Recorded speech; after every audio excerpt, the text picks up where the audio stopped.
Bismillah ar-Rahman ar-Rahim, Assalamu alaikum. Donc, la leçon numéro 2 de chimie. Voilà, programme du deuxième bac international, option française, sciences maths, PC et SVT. Suivi temporel de l'évolution d'une transformation chimique, suite. Donc, on a vu précédemment le suivi temporel d'une transformation chimique à l'aide du dosage, puis par mesure de la pression, puis par mesure de la conductivité.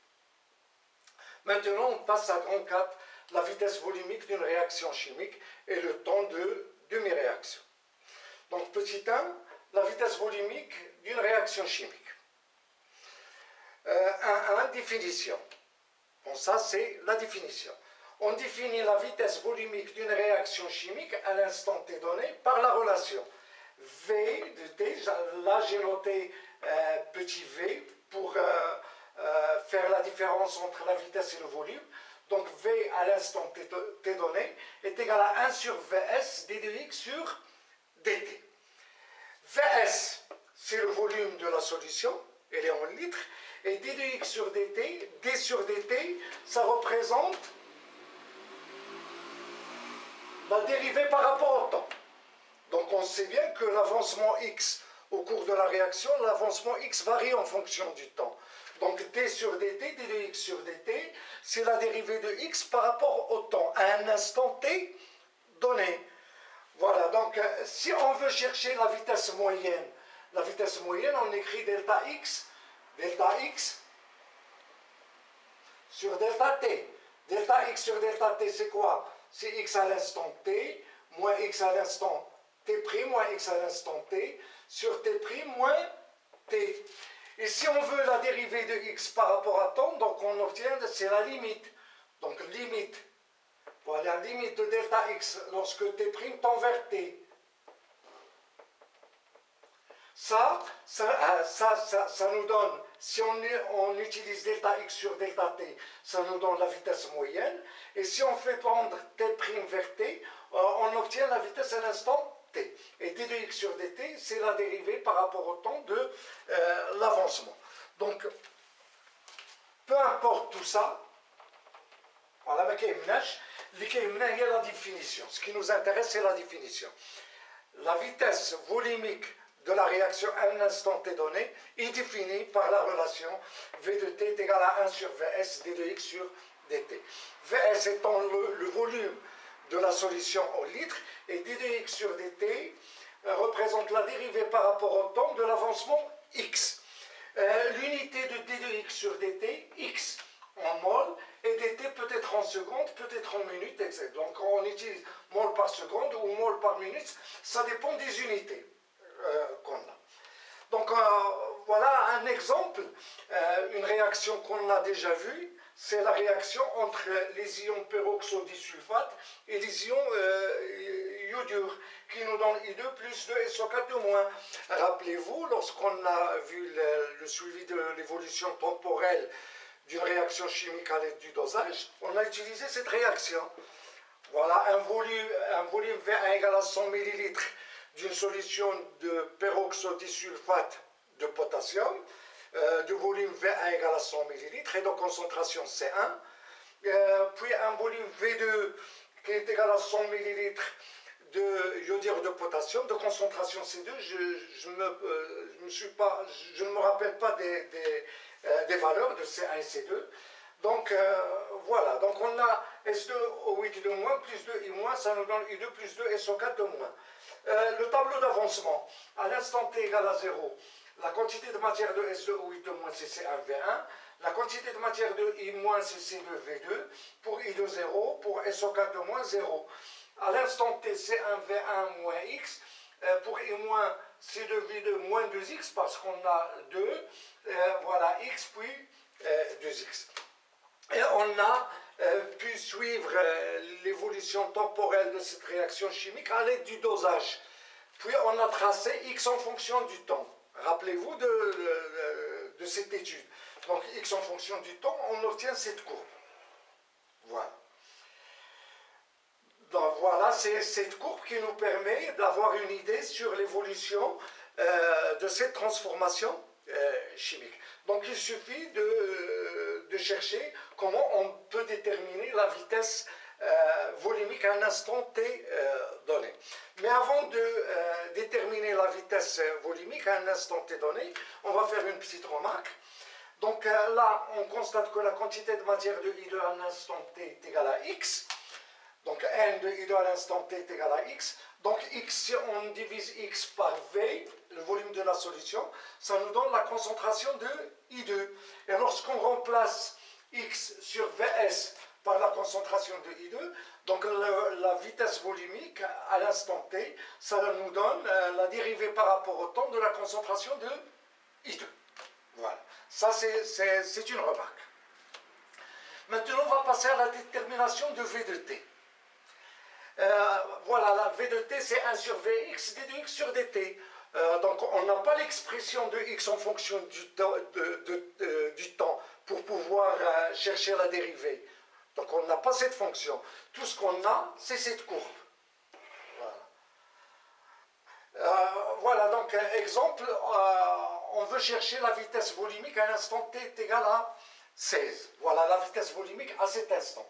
T est égal à 16. Tout ce qu'on a, on a cette courbe.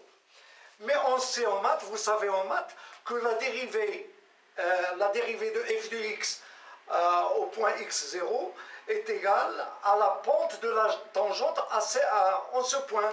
Donc si on a par exemple là f de x en fonction de x, on a là une courbe par exemple, au point x0, si on veut la dériver, on cherche la pente de cette droite. La pente de cette droite, ça nous donne f' de x0.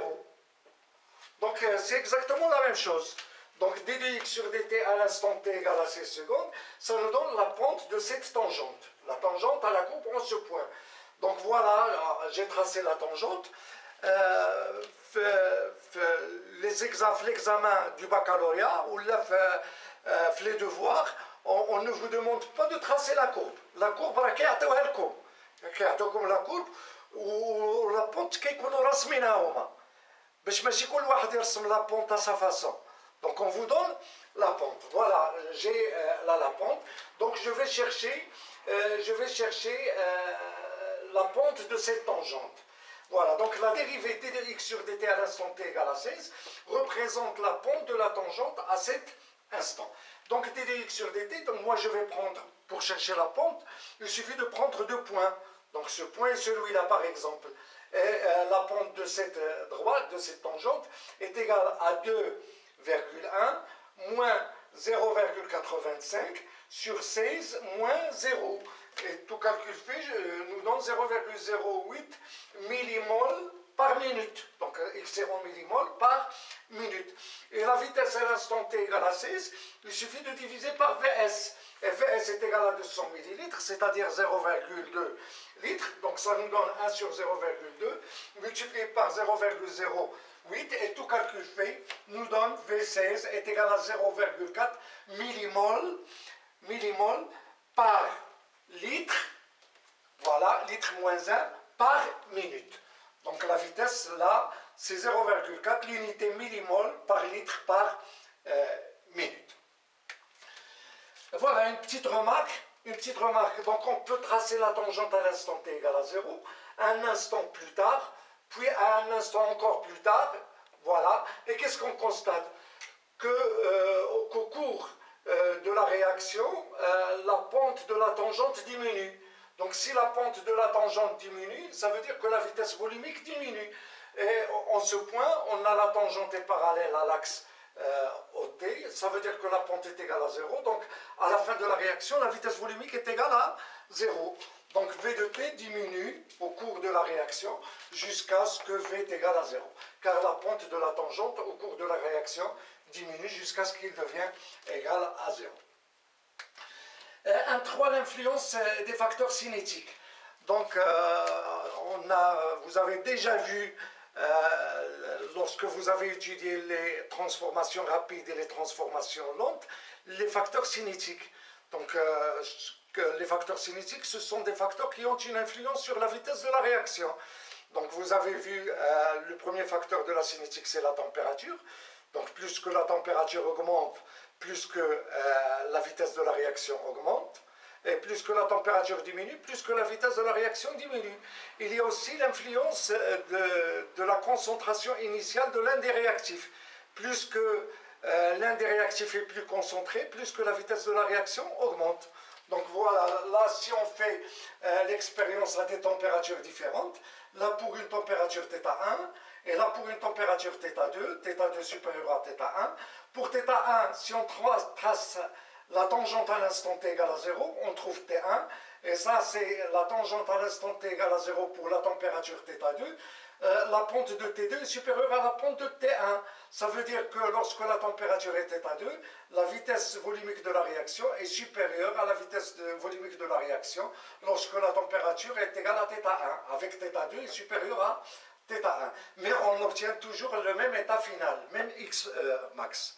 Voilà, parce qu'on n'a pas changé la composition initiale des réactifs. Pour l'influence de la concentration C2, par exemple de I-, donc on fait l'expérience pour C2, on fait l'expérience pour C'2, C'2 est supérieur à C1. Qu'est-ce qu'on constate? Que lorsqu'on a C'2 supérieur à C1, voilà la tangente, à l'instant t égale à 0, la pente de cette tangente est supérieure à la pente de celle-là. Donc la vitesse, lorsque la concentration est C'2, est supérieure à la vitesse volumique lorsque la concentration est C2. Par conséquent, qu'est-ce qu'on a? Plus que la concentration initiale de I- est grande, plus que la vitesse volumique augmente. Mais là, on n'obtient pas le même état final. Pourquoi? Parce qu'on sait que c'est X2 qui est c'est I- qui est le réactif limitant. On n'obtient pas le même X max. Voilà, ça c'est X max pour lorsque la concentration de I- est C2. Et là, c'est X max lorsque la concentration de I- est C'2. Donc voilà, on a vu la vitesse volumique de la réaction. Il nous reste donc à déterminer le temps de demi-réaction. Donc le temps de demi-réaction, voilà, j'ai là la définition.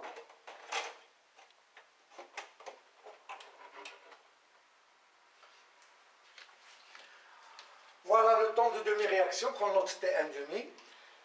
C'est le temps au bout duquel l'avancement de la réaction prend la moitié de sa valeur finale.